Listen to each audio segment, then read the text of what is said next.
एक समय की बात है। एक सुंदर गांव में एक बहुत ही हरा भरा बगीचा था। उसमें तरह तरह के फूल, फल और पेड़ लगे हुए थे। उस बगीचे की देखभाल एक बूढ़े माली रामू चाचा करते थे। रामू चाचा हर दिन सुबह सुबह उठकर पेड़ों को पानी देते, घास काटते और फूलों की देखभाल करते। लेकिन उस बगीचे में एक शरारती बंदर भी आ जाता था। वह बंदर हर दिन बगीचे में आता, फल तोड़ता, फूलों को उखाड़ देता और पेड़ की टहनियों पर झूल झूल कर सब कुछ बर्बाद कर देता। रामू चाचा उसे कई बार भगाने की कोशिश करते, लेकिन बंदर बहुत चालाक था।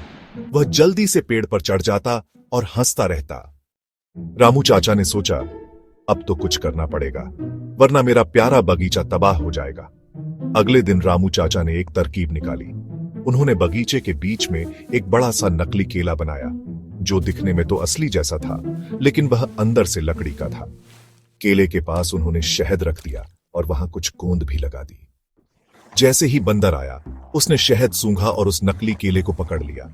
उसके हाथ में गोंद लग गई और वह चिपक गया। बंदर ने बहुत कोशिश की, लेकिन उसका हाथ छूट ही नहीं रहा था। अब समझ आया ना कि दूसरों की मेहनत को बर्बाद करना ठीक नहीं।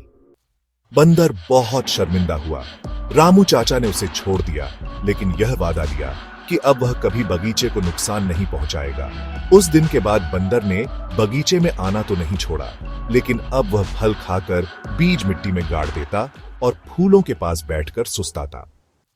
रामू चाचा और बंदर अब अच्छे दोस्त बन गए थे। सीख: दूसरों की मेहनत की कद्र करनी चाहिए और शरारत की भी एक सीमा होती है।